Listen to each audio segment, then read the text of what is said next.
Hello everyone! Welcome back to my YouTube channel, Curlyzhedvlog. And for today's video, I will show you how to do this Cactus Coaster Crochet. And if you're interested with the Daisy Purple Coaster, I will leave the link on the description box below. Here are the materials that I use: acrylic yarn, green and white. The brand of this yarn is from Hobby Lobby. I love this yarn. 5mm hook, scissors, and yarn needle.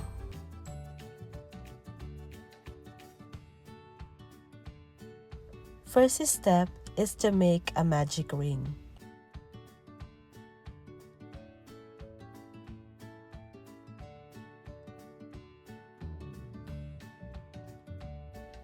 Then, chain 2.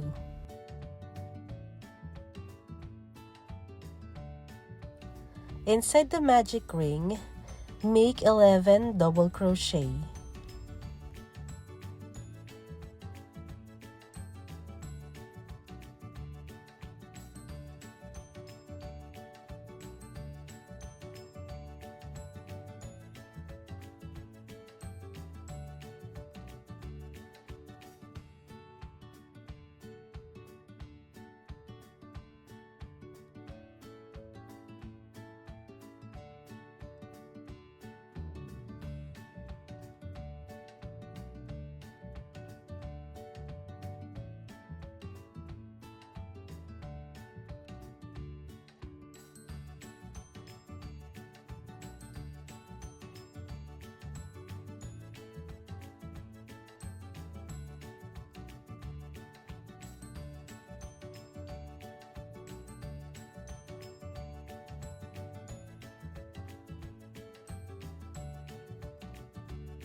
Close the magic ring, then make a slip stitch.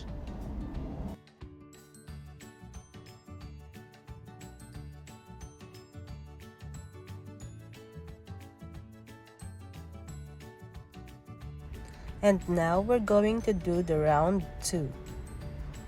First, make a chain of 2.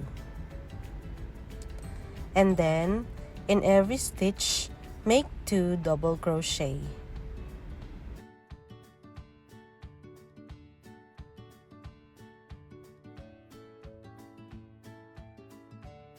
In the first stitch, make 2 double crochet.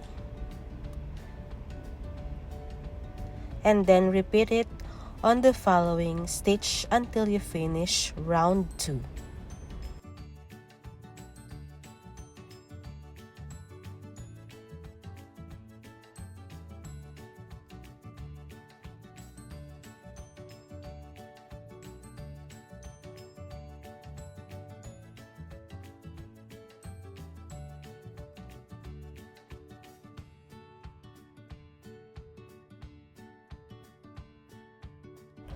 To close the round, make a slip stitch.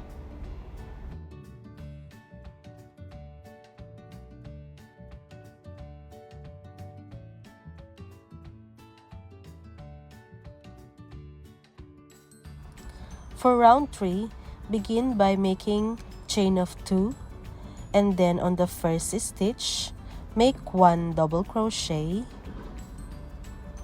and then on the second stitch is 2 double crochet.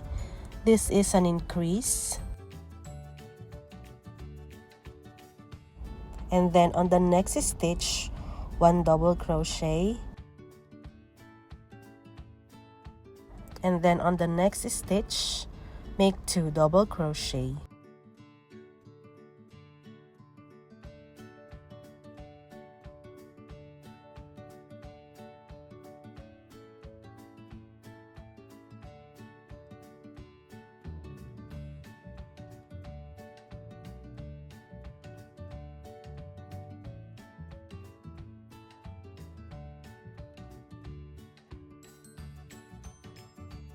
So do this alternate until you finish the round.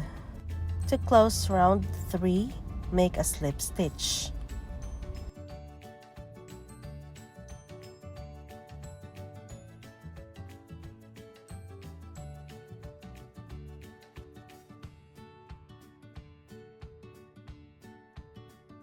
For round 4, make chain 2.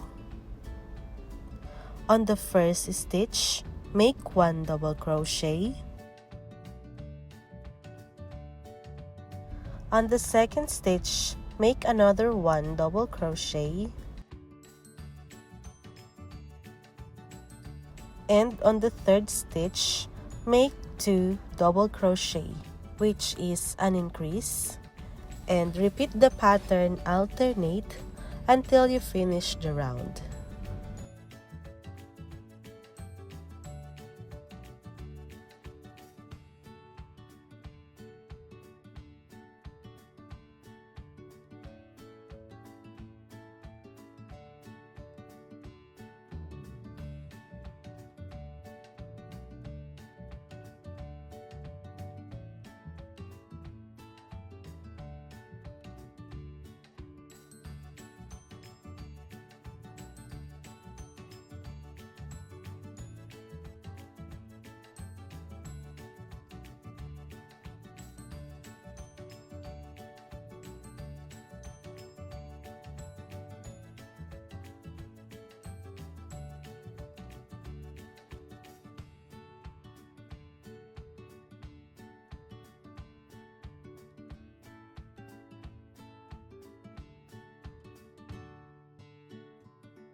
Now, to close round 4, make a slip stitch or an invisible slip stitch.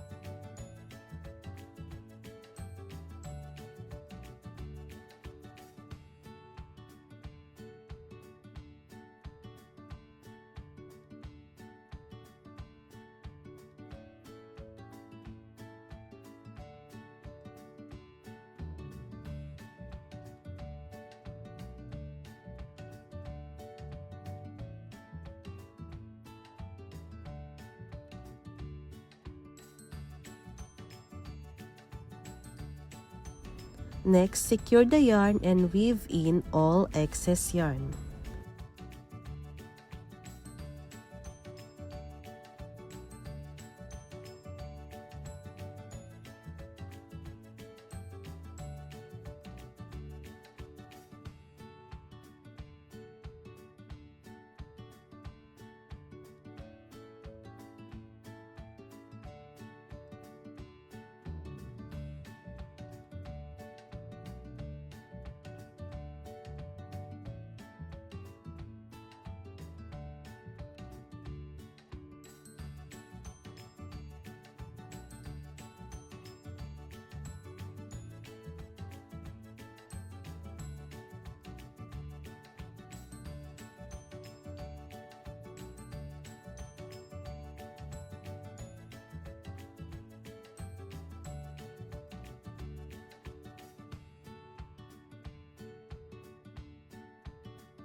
Next, we're going to switch with white yarn to make the thorn of the cactus coaster.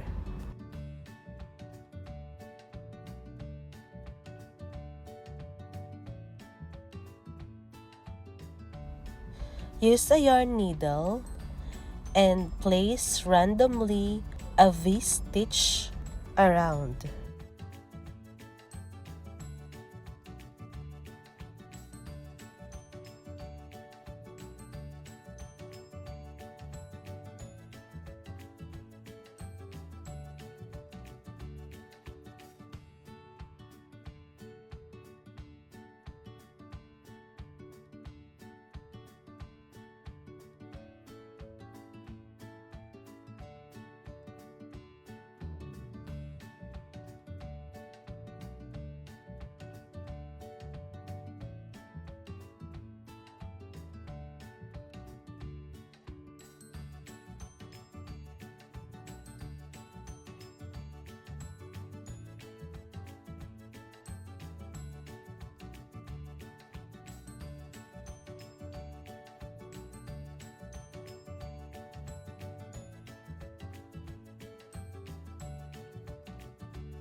Here is the final outcome of our Cactus Coaster Crochet.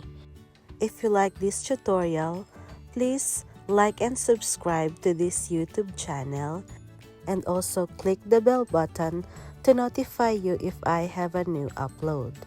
See you on my next tutorial. Goodbye!